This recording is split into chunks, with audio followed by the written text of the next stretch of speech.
I guess we're live. At least that's what the screen is telling me. Good evening, everybody that's tuning in. Hopefully, my niece will be tuning in as well for 50 Shades of Red podcast. My name is Uncle Tommy, and this is Uncle Tommy Talks. Um, Tonight's topic is America. Should, if you don't love it, should you leave it? And I know people are saying, "What is he talking about? What is this? If you don't love it, you should leave it."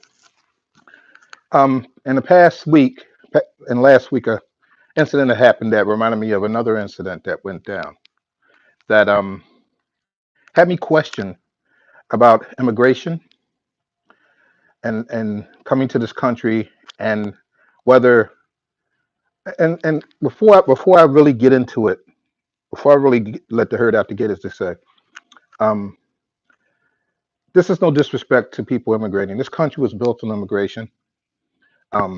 This country has a lot of immigrants to come over, do well here, prosper, and things like that. And this this discussion is going to tie into my opinion on Trump's wall and what do I think about that. Um, it's also going to tie in into, does every immigrant that comes here embrace and love this country for what it's doing for them? So I'll let the herd out the gate. First, I want to give a shout out to my jeweler, Leslie. I missed you last week. I'll see you this week, and we'll get together. Okay. Now, why I even decided to tackle this, again, it's an incident that happened in '94 that reminded me of something that happened last Monday. For starters, on the side I do cleaning jobs for commercial businesses, um, and it's just another way to make some money. Basically, is what it boils down to. It's not particular. So this particular store that I clean 2 times a week, it has security, and I get there early, so I have to wait for both the manager and another employee in the security to go in the store because it's a really high end store. So it's, they do an excellent business, so forth and so on. Over the, I'd say, 18 months that I've been cleaning this business, you befriend employees and you befriend the security people. They've had several security people come in, and this one particular security guy is from Haiti, and he's not a bad guy. At least not up until now, and I'll get into that in a moment. Um, he's the one that inspired me to try to start my own cleaning thing and things like that. He said, "I'll help you. Um, I'll put the word out to some of the places that I work at that I secure other than this business." And we developed a really cool friendship. We talked about everything. We talked about some current events. We talked about race. We talked about a lot of things. Um, on this particular day, on this past Monday, not yesterday, but the Monday prior, is that we were sitting around. I arrived. The store was at 9, so I arrived at 8:30 with some cleaning supplies ready to get started. Then he showed up, and then the assistant showed up, but we still had to wait for one more person to go in. So I was discussing. I would often try to push the show. I'm like, you guys don't watch my podcast enough, or watch 50 Shades of Red podcast with myself, Solomon, which I meant to shout out. Hey, Solomon, if you're watching, and my niece Naomi, and with Cordell. I said, I guess you guys didn't watch it. Now we're relaxed among each other, so sometimes we joke around a little bit. And he said, no, I didn't catch it, and the manager said, no, I didn't catch it either. And I said, you guys gotta support us. I said, I bet you they're watching us in Haiti. And I was just saying that being funny. I didn't mean anything by it. I said, I bet you they watch this podcast. It gets around and so forth and so on. And right away, the security guy who had been my friend since we established a friendship for me working there and cleaning the business took on a different tone that to be honest with you, I was floored by it. I was like, wow. he said, "No, they're not watching you over there. You're not that big. I don't know why you think this." And I right away said, "What? What?" I was taken aback. I was like, "Wow, what's going on? Is there something wrong?" I didn't say that verbally at that point. I was just wondering. And he says, so he goes on into detail. He says, "No, they're not watching you. This, that, and the other." And so I said, "How do you know that?" So we had a change of words. And he said, Haiti is and I get this, and this is where I'm going. I'm going to get knocked for this anyway. So I'm just going to put it out there. That's just the only thing I can do. Just keep it real. Um, he said, Haiti's a great country and all that. I said, I'm not disputing that. I have Haitian friends, and I have a friend specifically I know for years that I embrace like a brother. So that's nothing new it's nothing new. I'm not knocking your country. Everybody you should wave your flag that you're here. He went into this whole dialogue just like this, and he started talking about um he says, you're just how did he put it? He put it like this. He said, this is a white man's country, meaning the United States, and you all are slaves here. And I paused for a second because now I'm floored. I'm like, and the man just sitting there, he's looking like, wow. And he's an Irish guy. He's sitting there, and we're looking at each other like, where did all this come from? I said, so why don't you elaborate on this? And he said, you think you guys, I guess he meant me as a African American, a special here. You're slaves. You don't own anything here. I said, I said, elaborate. What do you mean by own? And his whole delivery was, you don't own anything here. This is the white man's country. You're just slaves with them. I said, well, slaves been. I said, if you understand the history of this country, the abolishment of slavery has been done for a number of years now. Maybe you don't follow up on American history because now the conversation's taking on a different tone. Part of me said, just he's in. I don't know where he's going with all this. Just shut up. And I'll get into that because for a minute I started just to be quiet. Um, but he rattled on it. It's like he had to unload.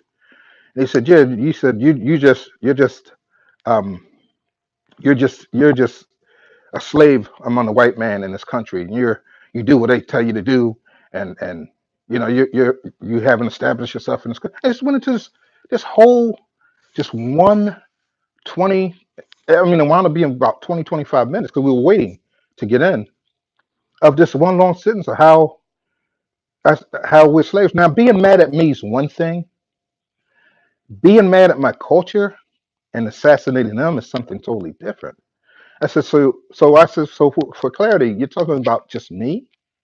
And I said, first of all, I don't even know why you're mad. Did I insult you? Because I don't get it. Manager all along is just being quiet. He doesn't want to interact in this at all.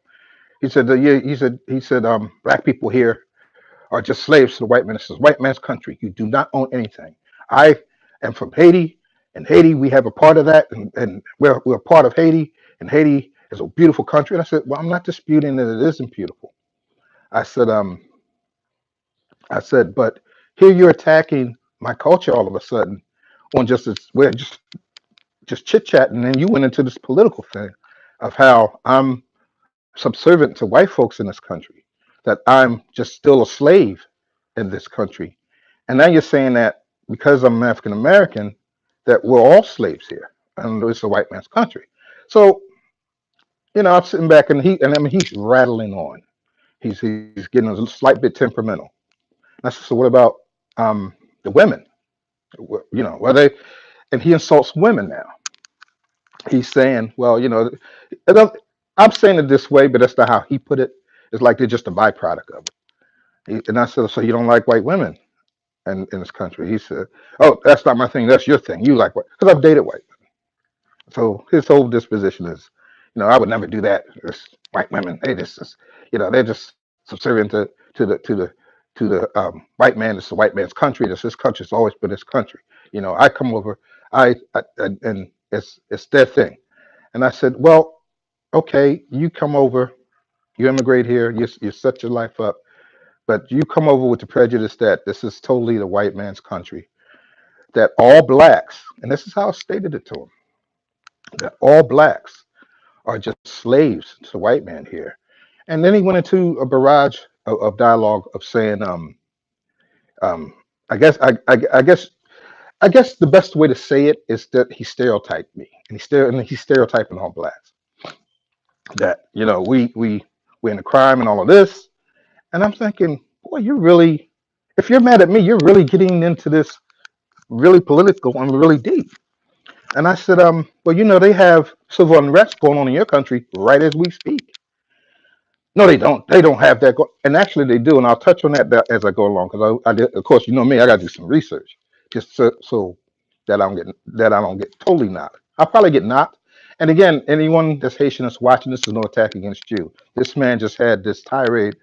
He had something going on with him, and he just kept repeating and repeating and repeating that that we're less than the white man is his country, that we're just pretty much taking up slave space, and that's what's going on here. And Haiti is a great country.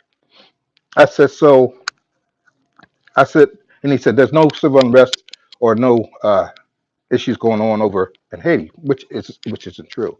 My Haitian friend confirms this. It's not to knock Haiti. It's simply to establish the fact that all countries go through a whole lot of drama. But Haiti is a very violent place. I'm getting this from my friend Sader that I've known for many years, and he said it's very much civil unrest, even as we're going on. So he's waving the flag for Haiti. I get it. It's his homeland, but he's also knocking the United States. He's like, you know, he's saying that for blacks that we're just taking up space. We're not doing much here. It's white man's country. Um, we don't have no say in anything. We don't. And his exact words, I had to actually write it down that we don't own anything here. And I own. I don't know. He didn't elaborate on that because he was really getting vented now. He's saying he doesn't own anything here. That we don't own anything here. And I said, well, this is land of opportunity. Obviously, you've taken advantage of that because you're here. You're working as a security person in the United States. And I said, but I know there's civil unrest going in your country, and I happen to say I bet my degrees on this. And he says something. I guess he said this out of emotion, just really to insult me as a person. And he says, "Yeah, I see your college degrees every time you wipe windows." And I'm like, "Whoa, okay." Um, he went there. Just because I do cleaning doesn't mean that's my vocation. Doesn't mean that's all I do. Other than shows, other than work on my MA, other than write articles, that's and things like that. It's just a part of who I am. But I guess he felt he had to attack my character to saying, all of those. And then he went further. He said, "Yeah, all those degrees you're attaining, and you're wiping, and and he didn't just attack blacks, and I'm getting ready to get into that in a second. He says all of these degrees that you're obtaining, and you're wiping windows, mopping and sweeping floors, and dusting off counters. Now, I have some Mexican friends that work for the mall. Now, remember, I'm contracted. I don't work for the store per se. I'm just contracted to clean it. I'm not personnel for them. Um, but when you're in the cleaning business, you befriend people, which made me wonder why when she was around and she would always say something in Spanish like a hello, hola, or whatever. He would never speak to her. As a matter of fact, he would walk away. And I would wonder why, because I'll be doing the exterior. She would be doing the things in the mall. And whenever she came to mop I guess you could call it the vestibule of the store, he would walk away. But he would never reply like hi or anything. And I'm thinking, yeah, and I'll get into that in a second. Um, he says, yeah, all you're going to be doing is wiping these. I just let him say it, because he doesn't really know. He knows me and what my achievements are, but I guess he needed to kind of bring me down a peg. And he said, you're just going to be doing the floors of things just like that Mexican over there. I was like, oh, so now we have women that you have issues with. We have black people that you have issues with. Of course, this is coming out of his mouth. And now I'm going to be just some cleaning agent or technician. It's like the Mexican over there, this female that's been here longer than me, that's working to feed her family, that probably doesn't knock the United States, like you're knocking it now. My background's in psychology, so I had to really sit. And he's rambling on still of how you know being black. I'm just a slave to the white man who really runs everything. Not the white women, the white men that really runs everything. I had to sit back and say, you know what? Tom, he's mad. This is more probably out of emotion. So what I tried to do is just cut it off. What I tried to do was just say, you know what? Hey man, I'm sorry if I insulted you. I left it alone. But we're all sitting in this lobby waiting for it. We had to sit in the store wait for it to open so we can take the alarms off and do the things we do to go inside. But he's rambling on about how it's their country. You don't own nothing, and he's escalating voice. You don't have any ownership here. Uh, and he never really elaborated what ownership meant. He says in Haiti, I have ownership. Haiti's a wonderful country, and Haiti's this and that. And I said, I'm not saying it. I said Haiti, like other countries, have their issues. You're painting a picture that is better than America, and he says because it is. Okay, so I'm saying, well, why the hell are you here? If I said economically, it's not to knock Haiti. Economically, they're struggling as compared to the U.S. They're going through civil unrest, which I'm going to touch on in a minute, from February 15th of this year. What our U.S. Department asked Americans to do, I will get to that in just a second. Um, he just really was saying it's the greatest place in the world. Now, if you're just cheerleading, I get it, but you're bashing this country, and you're here. And that's what made me develop this topic for this evening because I want to know if there are other immigrants that come here had that same prejudice. You get here, you just want to make some money, but you don't give a damn about the United States, its politics and laws, which I'm going to get into because he made a statement that I was done after he did this one. And I had to write some of the stuff down because as much as I tried to kind of diffuse this. Maybe I should. And at the end of this podcast, I want feedback from all of you guys. Am I wrong? Am I just is this my emotion for me to be even put this out on the podcast? But he's knocking African Americans. He's also knocking Mexicans. He's knocking females, even though he's married. You know, and I'm thinking, you're knocking this country. You're working. Your wife's pregnant with your fourth child. Um, you're knocking people that's educated. You should hope that your kids get college scholarships. It's just what I'm thinking. If you want to be abrasive about all of this, because college is going to be very expensive by the time because they're all young, from what I understand. He keeps rolling the kids out, and from what I understand from the company he works for from the previous guys, they don't make a whole lot. So and he went also as a challenge because I almost forgot this because of course a lot of people come over. 70% of the planet speaks English. That's just fact. That's statistical fact. So he says, I'm bilingual or trilingual or I'm multilingual, whatever he was saying. I can go anywhere in the world. And I said, yeah, I have a visa. I can travel, you know. And I'm thinking, well, you making all these kids, I don't think you're going to stray too far because you're doing a lot of overtime. Because he used to always talk about this in friendlier times. He would always talk about how you got to get that overtime. He needs to get that money. But now you're saying, you know, for whatever's wrong with you or going on with you, you're knocking the United States. You're knocking blacks. You just insulted the woman that's buffing the floor, and you're praising. You're telling me I won't you ever talking about Haiti bad again.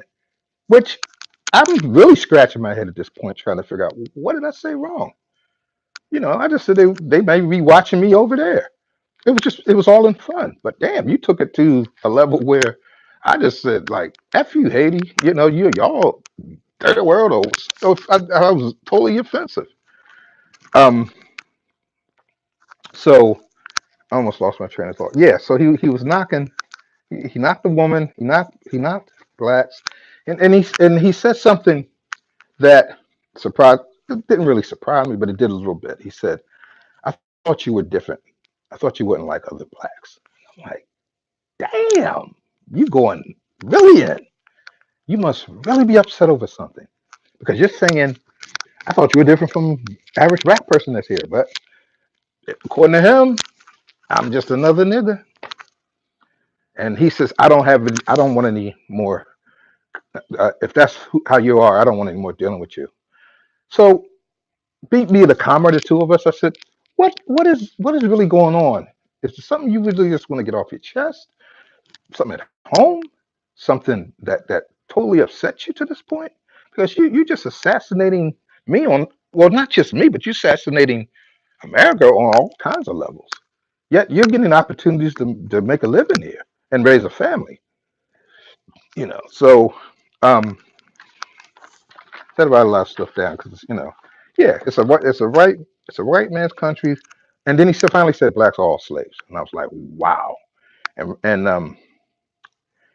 that he's a part owner. I still don't know what he meant by that in Haiti.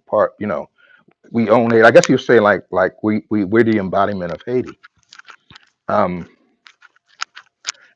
and it reminded me of something. I'm going to stray off for a second. It reminded me of something that happened in the '90s where I was a fast food manager in Fraser, and 75% of my staff was Hispanic. There was this Mexican group that came, and this is not a knock on Mexicans. If I get knocked for this, fine, but it wasn't a knock on them. It's just that they came, they worked extremely hard.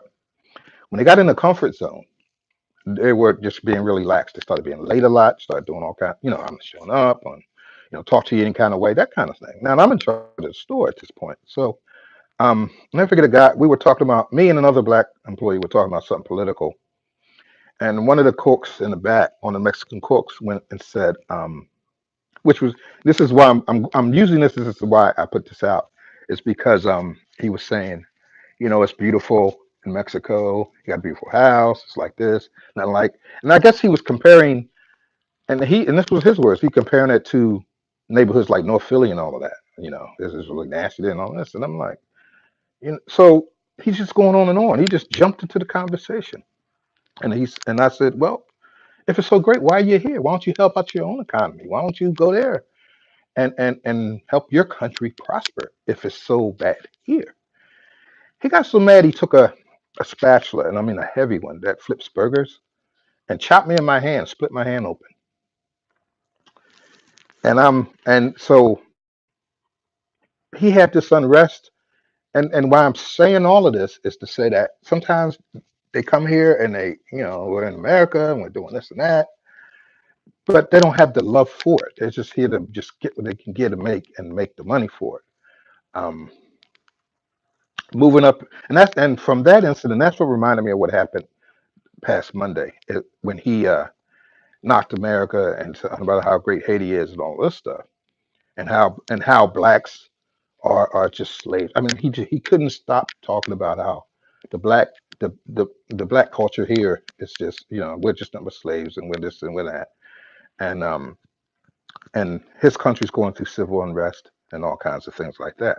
Now, along all of this dialogue, and I kept trying to detach myself from it, but he kept just spitting all kinds of nonsense that it angered. In all honesty, it angered me too. And I'm like, yeah, you're just not my people. And then now you're saying um if I dated white women, that was a wrong thing to do, and it just went into all of this.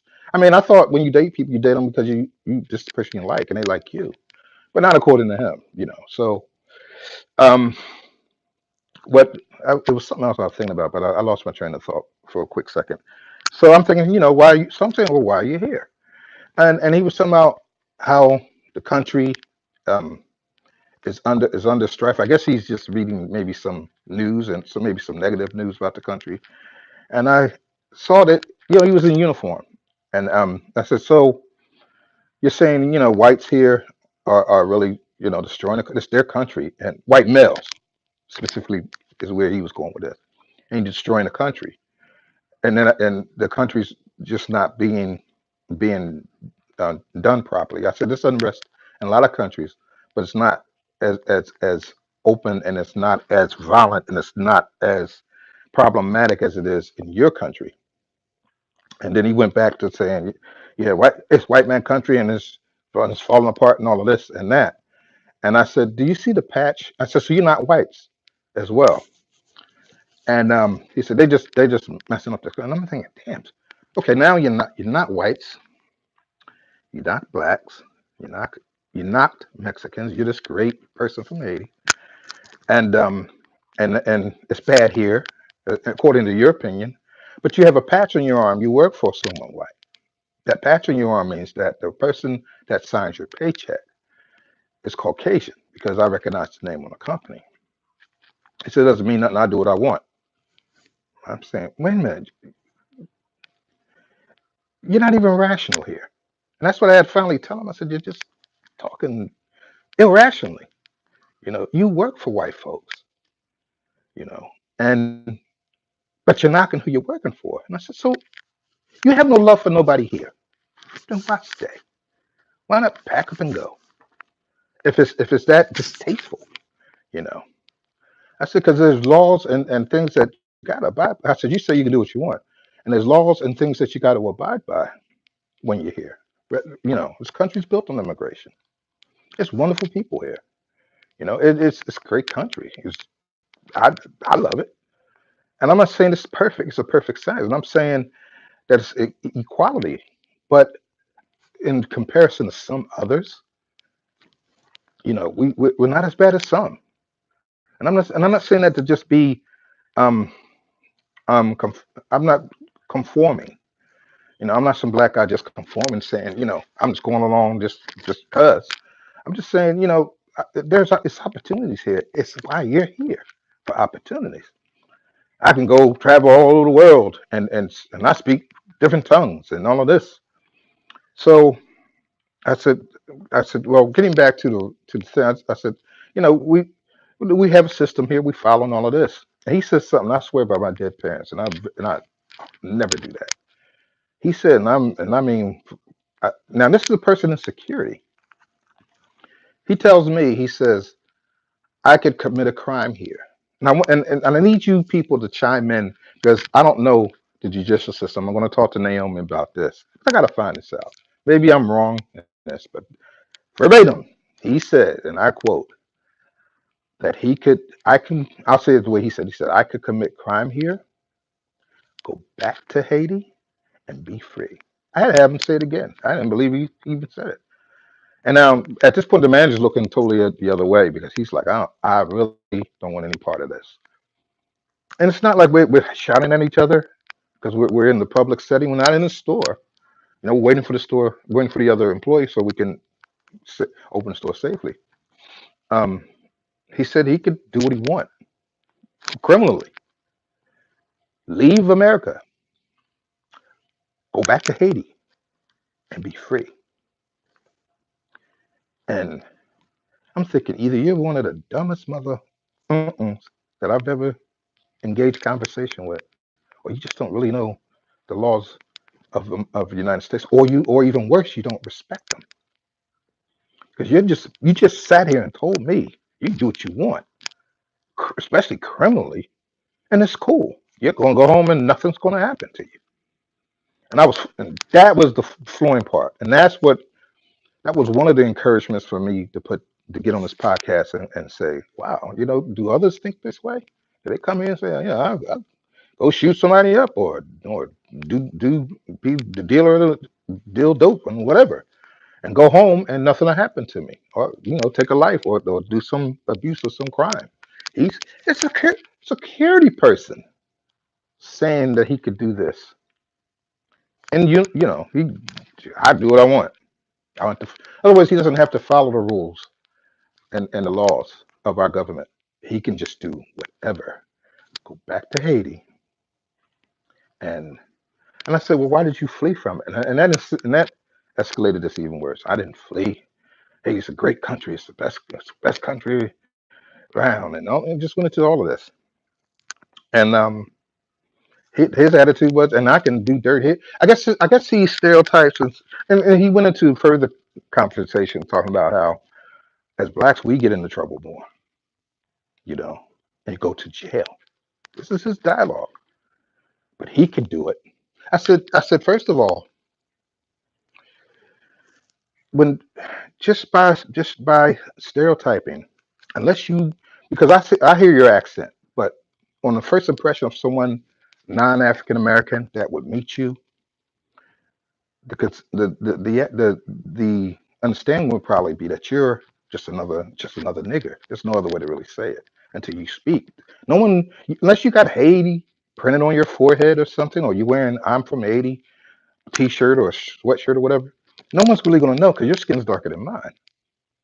So you're categorized when you're here as either being black until you express yourself as being Haitian. So I said you're going to be treated, if there's discrimination, you're going to be discriminated among the rest of us African Americans, um, that are discriminated by some folks. I'm not saying everybody does that, but you're saying that you're better than we are when because you followed some history of slavery, or something on YouTube or Discovery Channel or something, and just think that we get into trouble more, and that we're not strong as a culture and all of this. And Haiti's a stronger culture and all this, but you're not in Haiti, you're here. So, but according to you, you can, you're stronger people, and you can do dirt and leave, and nothing. We won't come at you after you. You can do what you want, leave, go home. Everything's everything. According to him, I said he must really be upset over something. That's the only way I could really look at it, because to hear this irrational jargon, for him to just spew this stuff, man, I was like, damn, you just insulted so many types of people on so many levels. Yet you're here making a living. Your family's here, your wife's here, making a living in the United States that you have no love for. Hence the reason I even brought the subject matter up. Um, and hey, listen, if I'm wrong, if you think this is out of emotion, it's not. It's mostly, I'm thinking, because especially what happened in the '90s, they didn't have that crew didn't have any love. They already stereotyped us. Um, how many immigrants come over that really feel that they could give two shits about the United States? They just want to get paid. That's the gist of why I'm doing this topic on this podcast. Is because you never know who you're working with. You don't know who you're working around. I don't know if this guy. I mean, he's a security guy, so I guess there's some legality to this. You don't know who you're working besides that. And I missed the point here.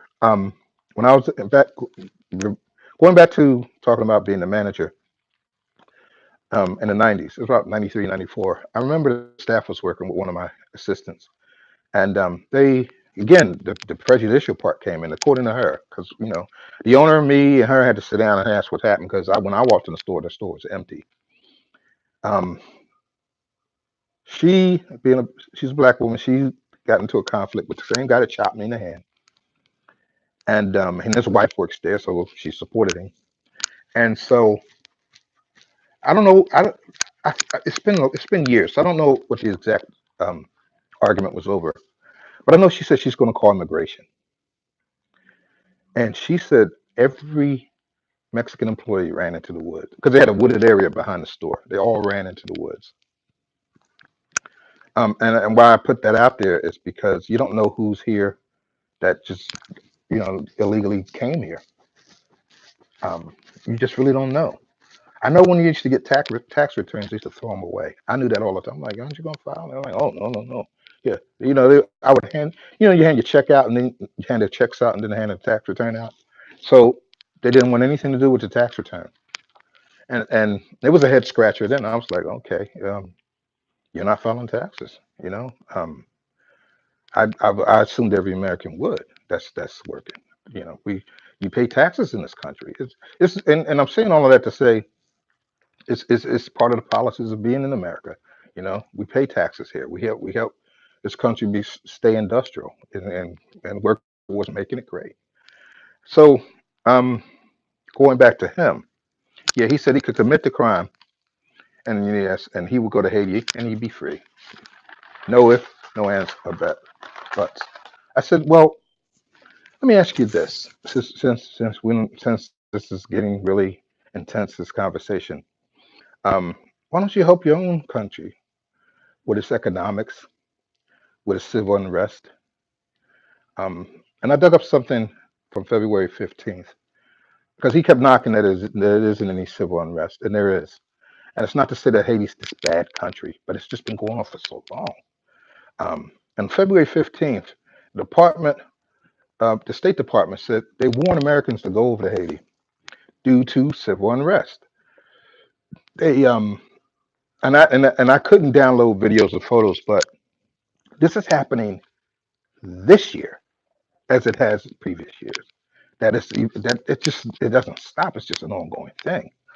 So I understand why someone want to come to the United States for this, not only just to better their lives, to better their families' lives, but to get away from all that civil unrest. If there's constant fighting in your country and you have children, you have a wife, and you want a better life for them, fine. What I have a hard time with is getting here and doing all of those things, all those wonderful things for your family, and then you just bash the United States, like just give them the finger.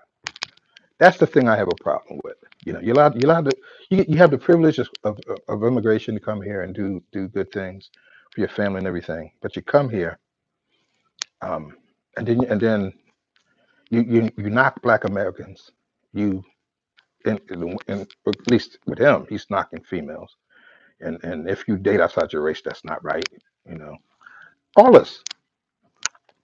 You don't follow the rules, and if you commit crime, nothing's going to happen to you. According to him, he's going home and be free. I'm like, wow, what? How many more like you are there? Is why I brought this topic up. How many more people have this nasty attitude towards the United States, but want to rape it for all and reap it for all it's worth?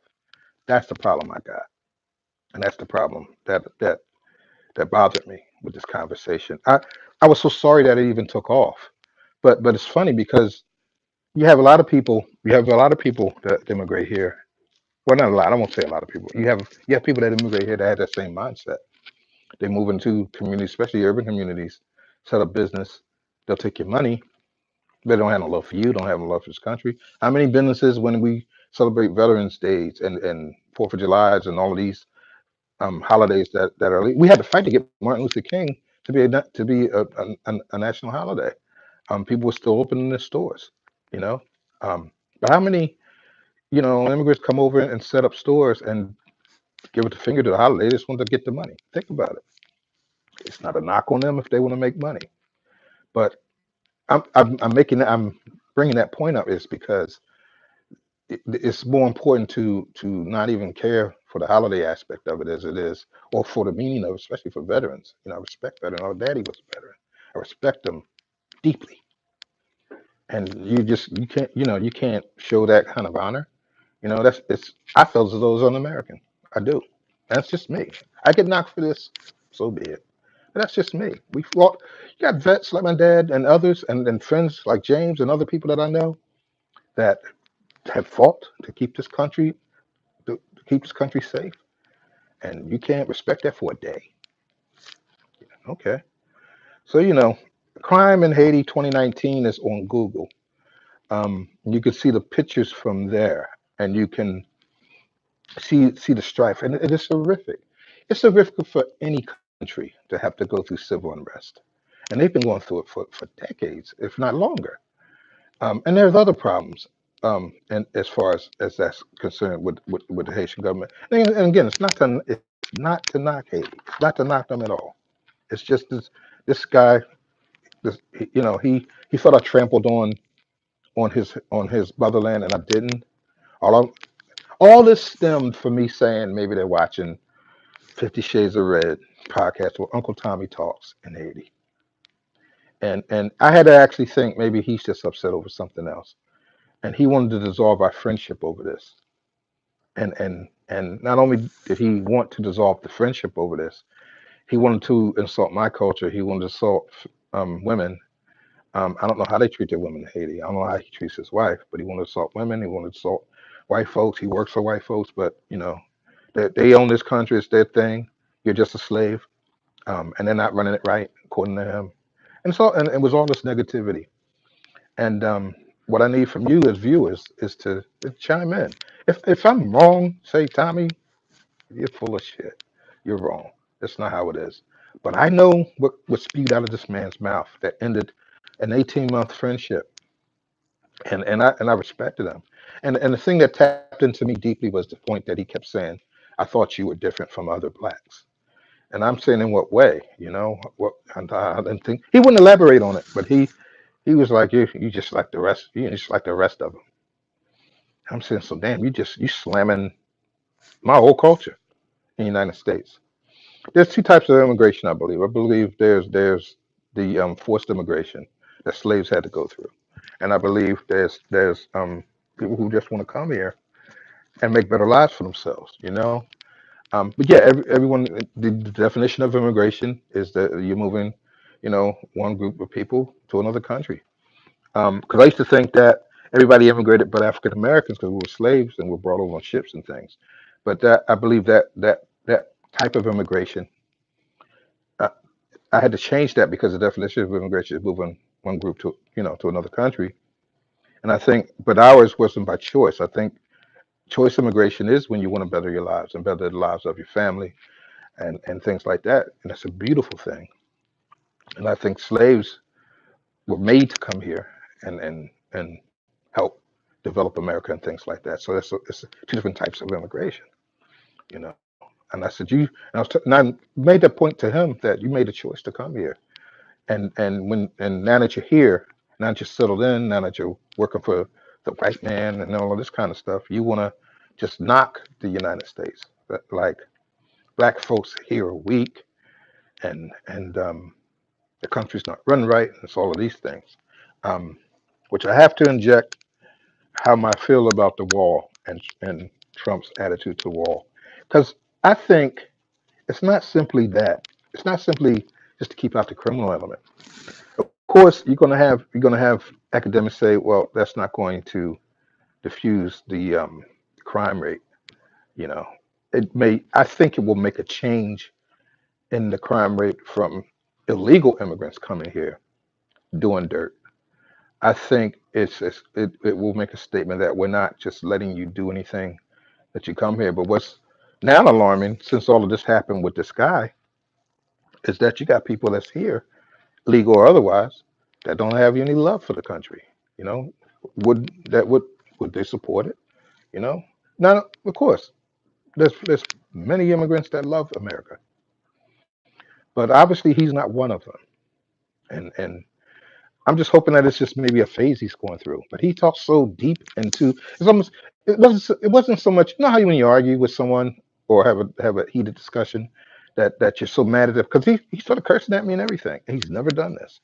So that's what made me think maybe it's just as he's more emotional than he is rational. However, he was so in depth, like he's been thinking about because he's not a young man.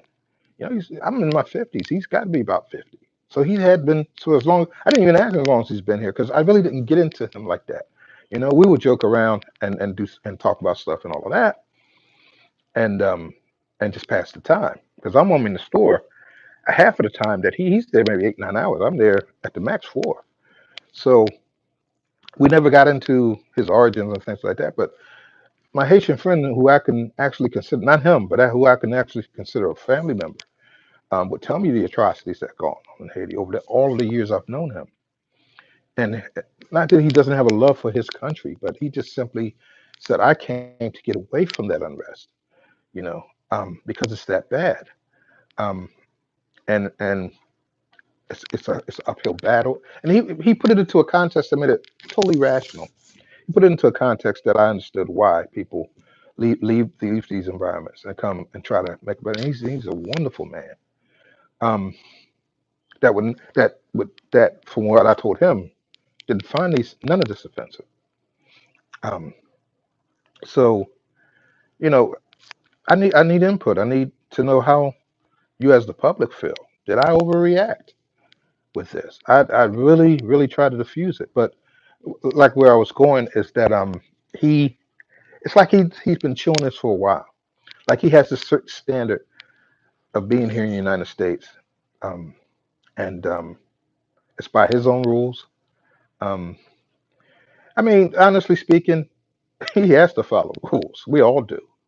Um, for him to say he can do what he wants, it's just ludicrous. It's just ridiculous to even have that mindset. But again, I have to think that he's talking with emotion. I have to think that he's really just being emotional, that he's not being rational now, that he's mad at me over saying the podcast is watched in Haiti, which I'm still trying to figure it out. So now he doesn't want my friendship any longer.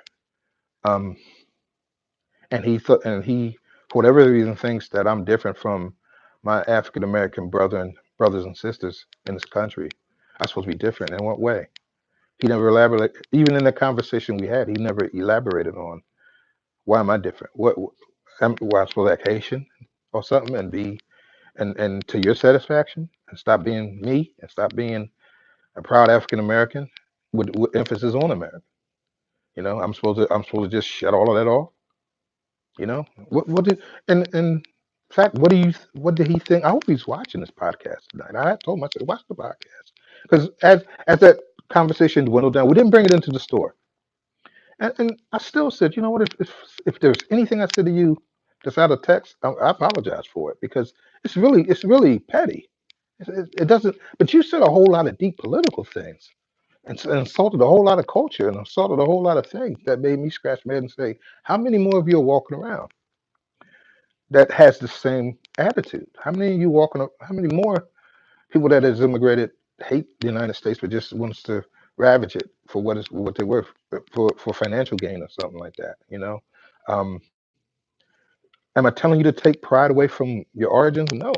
You know, there are people from all backgrounds here that are proud from where they come from. They just don't bash the United States every day, not like he was doing. You know, he got not unwinding the entire conversation. He got real specific, especially when it came to black people. He just really stereotyped us that Haitian, like it's white folks, Haitians, or even in his hierarchy or his caste system, if you will, it's Haitians, whites, blacks, and Hispanics, kind of thing. Like you're beneath me. I'm Haitian, but I'm here, and that's what I kept saying. If you don't love, if hence the title, if you don't love it, leave it. Pack, go home, and contribute in the development of your own country while you're there. Don't take bits and pieces from here and run over there. Bad mouth us. You're home. Talking about how worse how terrible the United States is. Well, I'm gonna go run over there and make some more money over. Stay put. I think I think the wall's necessary, and I'm gonna get knocked for this. I just do, and I'm not talking out of emotion. I'm talking about. I think that if we need to monitor people because I don't think your criminal element is going to have any more love for this country if they could sneak in.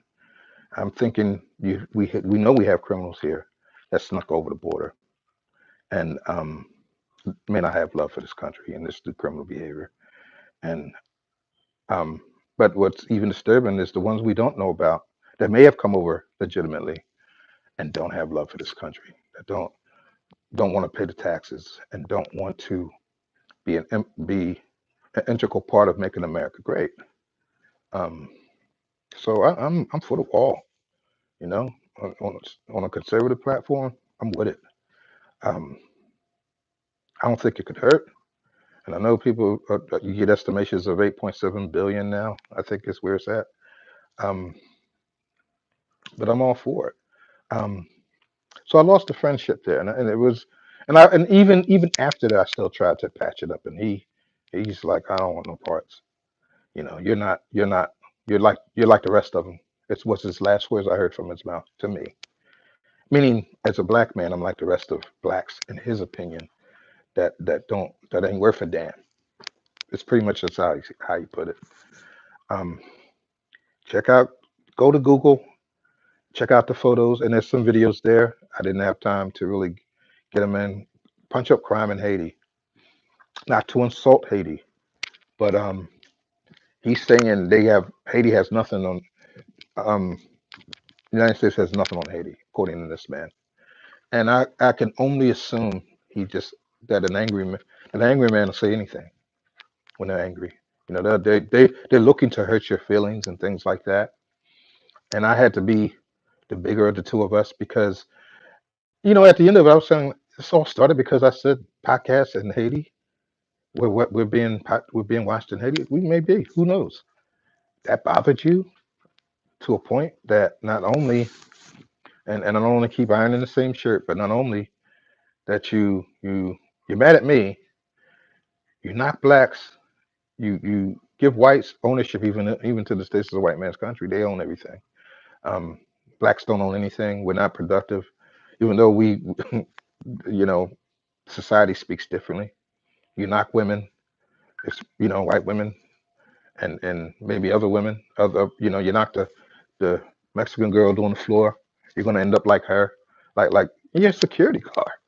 You know, so what great achievements have you made? I'm not saying that's a bad job to have, but he I guess because he's Haitian, he's better. If I would put it this way, if I was a security person and he's being that he's Haitian as a security person, he's just automatically better than me by default because he's from Haiti.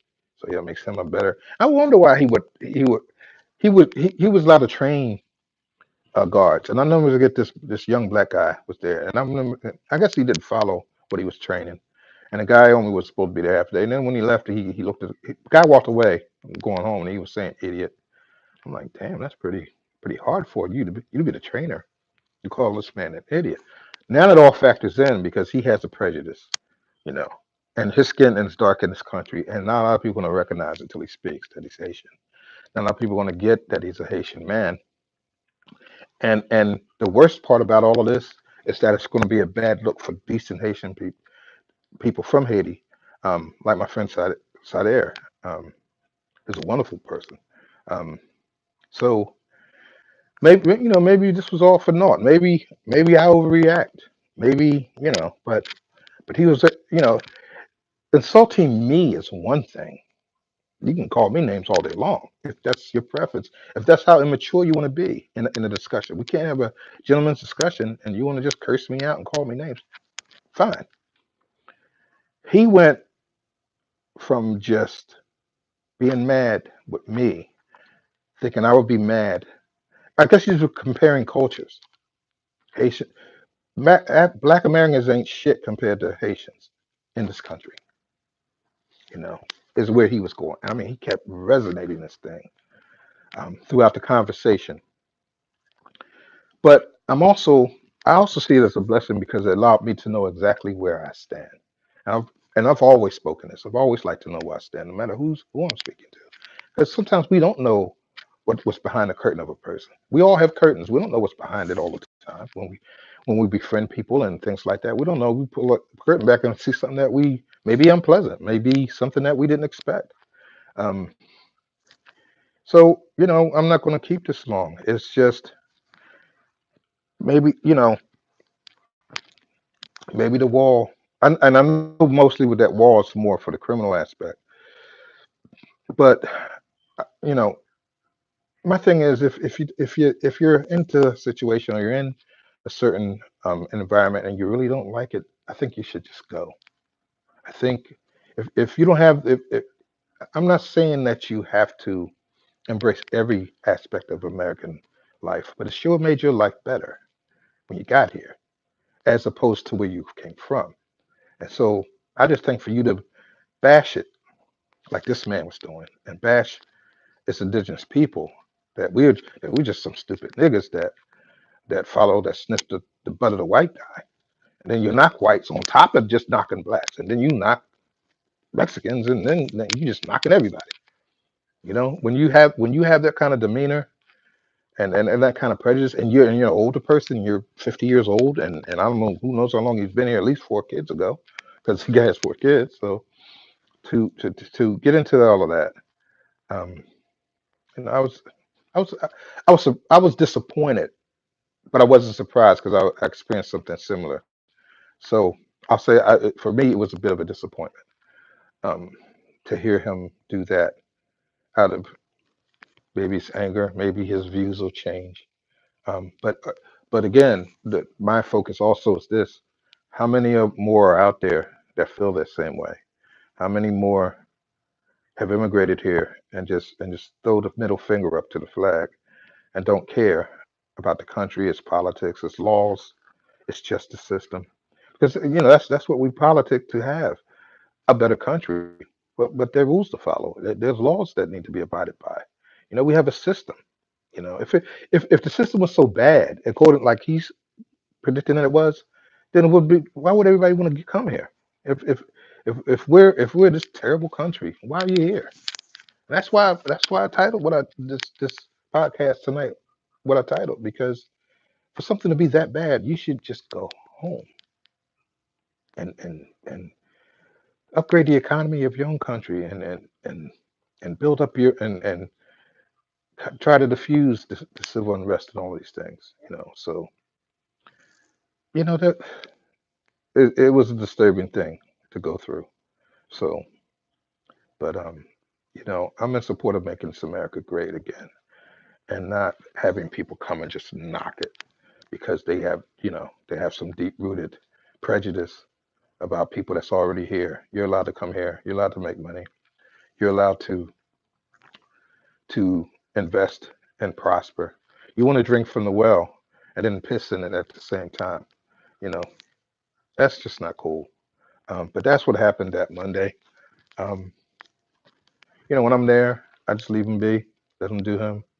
Um, but you people that's watching this, especially people of color that's watching this, you're gonna have some foreigners come in that's gonna have this attitude towards you that may not be conducive or even trusting. Um, And it's a shame to say that, but it is true. This man's openly proved it, and in great detail. Um, and I know sometimes some of you may be watching saying maybe that's just one, just that's just who he is. You shouldn't be caught up in any of that. But we got a lot of we may have a lot more than we realize walking among us with the same position about America. That don't weigh in on the politics, that don't even care about them, that don't. We're indigenous. Blacks are indigenous here. African Americans. So we have to weigh in. We have to try to fight for equality and things like that. And they're saying we don't give a shit about you guys. We just want to come make money. Come visit our peoples back where we're coming from, and we don't care about the rest. At least he doesn't. I'm saying this to everybody, but I'm saying this him.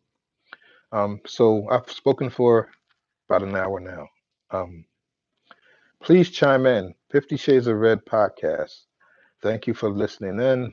And Naomi, I hope you tuned this in so you can kick this out and watch it and tell me what you think. Go on Google, Crime in Haiti 2019, and look at what's going on.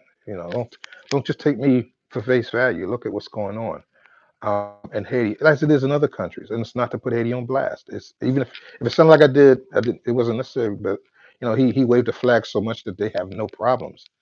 Um, I'm saying all countries have problems. It's just that they have an escalation of it, and you're screaming at me, "Don't badmouth my country. It's a great country," and I never did.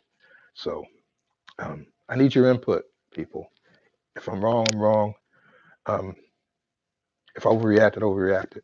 But I need your input because he just insulted the whole culture, and his skin's darker than a lot of us that's been here. That's just African American, period. So I need to hear what you guys got to say about all this. So for that, until next week, this is Uncle Tommy Talks. Please tune in on Thursday for 50 Shades of Red podcast, where you'll see me, Naomi, you'll see Solomon, and um God, name slips. I'm bad with names. Cordell. I'm sorry, Cordell. I'm just bad. I'm old. That's my excuse for being absent-minded. So I wish you all well. Um, God bless you all. Hope your families are well. And peace. You have a good night.